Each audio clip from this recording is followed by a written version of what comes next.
Hey guys, Mike here again. I just made a purchase this week of ASOS, ASOS, listed in London and on the OTC in the US at ASOMY. I purchased a 3% position in this company with the intention of buying 10% if the price drops further to the 10 to 12 pound range. So it's 1,000 to 1,200 pence in London, and that's about $14 in the US. So this stock has been absolutely killed. It's down by 75% or so from the top, and I'm the kind of investor that just loves when stuff is just getting killed. I will normally take a look, and sometimes you find stuff where the market's out of line with rationality. I think that might be the case here. So I was reading about this company pretty heavily in October last year, and the price wasn't quite. I did buy it for a few weeks, but then I realized it wasn't as cheap as I actually wanted. I prefer stocks where I think are in no-brainer territory, and it wasn't quite there. I did think, maybe this is probably pay off long term, but I'm pretty cheap, and I didn't like the price, so I got out and I got a few percent gain on it. But I think this is an example of where patience pays off. I just had it on my watch list and it fell into my buy zone recently. So I've been re-looking at it this week and eventually made a small purchase.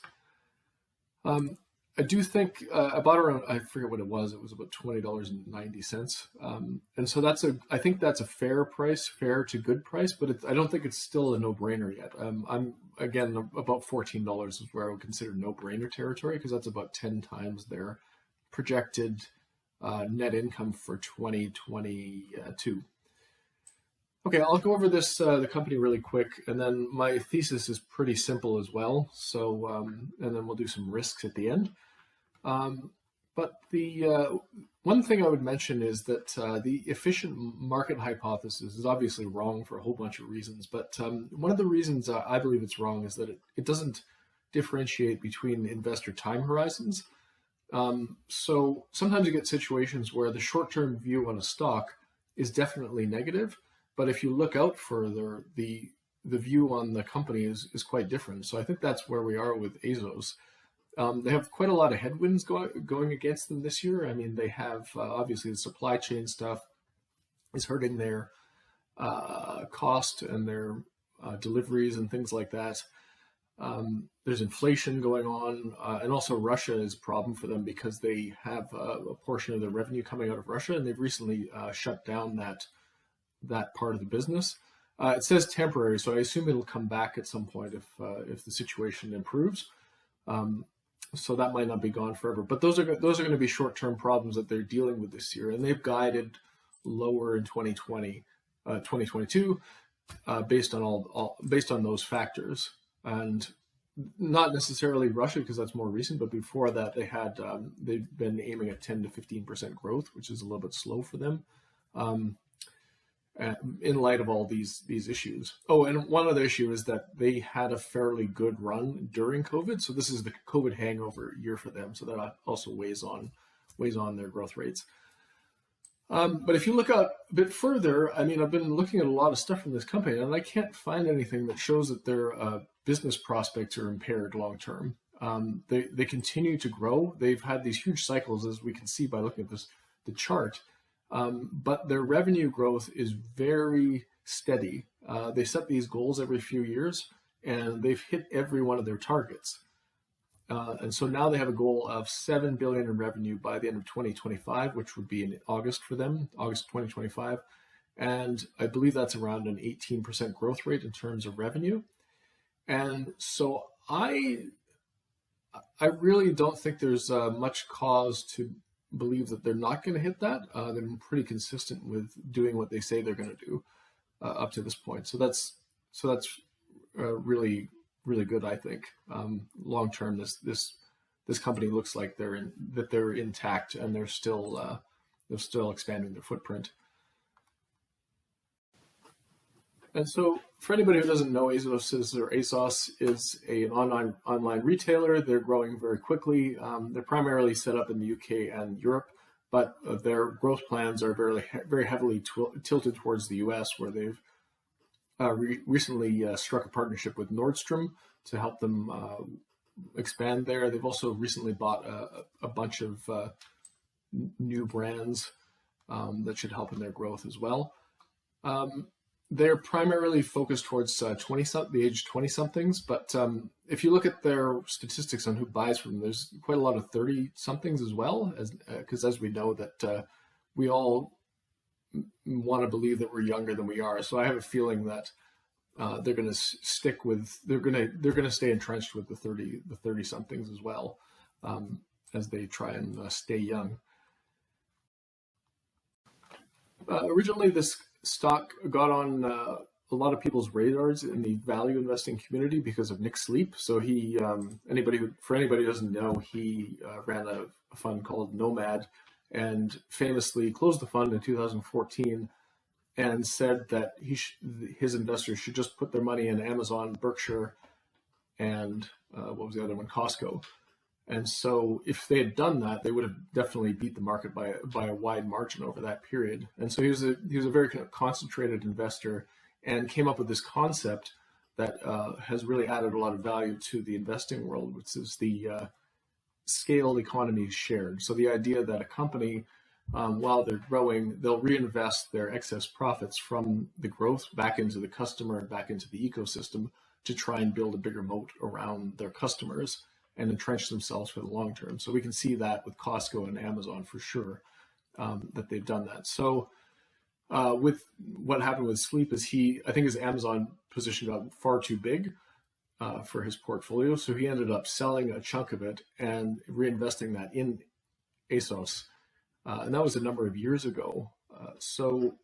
And I think at this price, he's not made any money yet on it.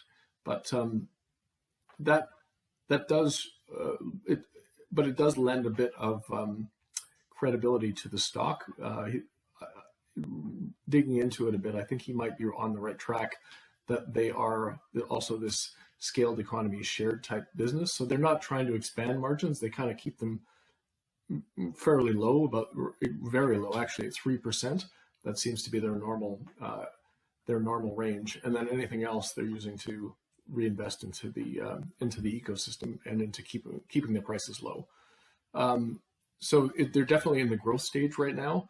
And the bet here, if you're a long-term investor, which I'm not sure that I am yet, but the long-term bet is that they build this big footprint with a moat around it. They succeed in the US, and they're an established fashion retailer for the rest of time because of this model they employed.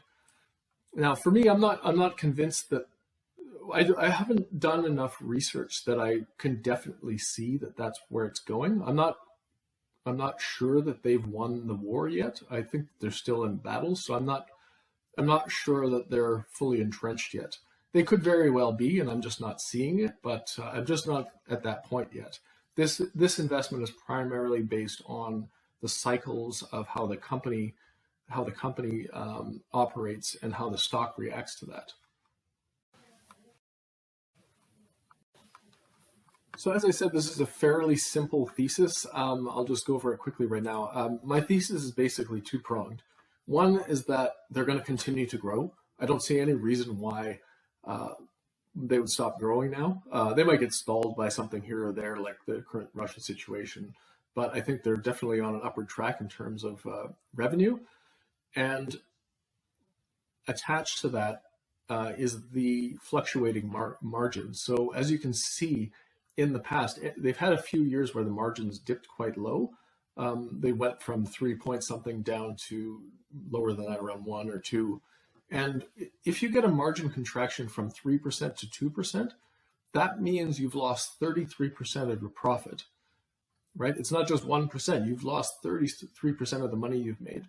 And so the stock has reacted in the past to these contraction, these big moves in profitability. Even though the margins are low, the profitability moves quite a bit, and the stock gets killed in the years where the margins shrink a bit, and then as the margins restore back to normal, the stock responds and it goes crazy in the other direction. So 2022, this is another year where they forecasted their margins to be low. It looks like they're going to be about 2% for the year, and that's squashing their overall profitability. So the thesis here is that we will have a good year. We will get back to a good year at some point. We'll get back to 3, maybe even 4% at some point, and I'm just going to sit and wait while the revenue grows. Revenue continues to grow, and I'll just wait for that one good year with margins and wait for the exuberance in the stock price. In the meantime, I'm going to keep researching it, and it might end up being a permanent buy and hold for me, a permanent position in my portfolio if I see that they're really established and their moat is really wide. So that may happen. I'll do a video if I get to that thinking. But right now, I'm playing the swings. So the key thing here is the margins, and I found it really interesting that in I think January they put out their press release that said they were actually increasing prices, right? So in order to offset inflation and some other things.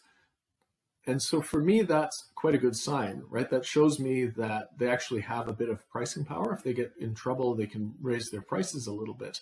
And if I just do the logical think through on this, if they raise their prices by 2%, well, that's 2% that's going to the bottom line from whatever the margin was before. So if they're down at 1.5 or 2% profit margin, they raise their price 2%, that will double their net income. And if you're a customer, are you really going to notice a 2% rise in your, the price of your t-shirt or whatever you buy from them? I really highly doubt it. So I think that that's sort of the advantage for them on the low margin front here. So that's a bit of an upside that they have low margins, because these small movements in price and cost can have a big impact. Now, it's obviously a double-edged sword, because if prices go up a lot, they can wipe the profitability out. However, I think that from what I've seen in the past, they're pretty good at setting their prices to achieve a certain profit margin, and I would expect that they're going to come back to about 3 or more % at some point in the next couple of years, at the least. In terms of risks, there's a few risks here. I'm not a fashion expert, as you can tell by my plain black t-shirt. I'm really not a fashionista, so I don't buy a lot of clothes online. And so I'm not in my circle of competence here in terms of the industry. So I'm flying a little bit blind on that. I'm flying by information that I get from other people online. So that's one risk. In terms of the industry, I'm not sure if the inherent fickleness of the fashion industry will translate to the platforms as well. So it's possible they might go out of style and another platform will take over for them. So that could be a risk as well. The biggest thing to watch here, which is a risk, is how they perform in the U.S. If they can really establish themselves in the U.S., that's going to fuel a lot of growth for a lot of years. But if they stumble there, then that might be a problem. That would be at the point where I reassess my willingness to hold this stock. So I'm keeping an eye on the U.S. outcomes. What other things have I got for risks here? Recession and inflation; those are always risks for most companies. It looks like they do have some pricing power here, so the inflation might not be that big a risk. However, in a recession, people are going to cut their clothing as one of the expenses they cut. So a short-term risk that might be a problem. I'm not worried about that one. I'm happy to hold through a recession, as I'm a long-term investor. And related to the U.S. risk, I think that if the growth slows down to something like 5%, I think it's over the long term. I think that's at the point where you start revaluing the stock. But at the moment, it looks like it's still going to continue at a very high rate of growth. Like we said, it's about 18% from here to their 2025 goal. So if they can achieve that, that's going to be really good for shareholders at some point. So anyway, I think that's about it for now. This again, really simple. Buy when the margins are down, sell when they're higher. It's not ever going to get high, and then I will add to my position if the thing falls down another third, and make it a full 10% position. Okay, that's it for today. Have a great day.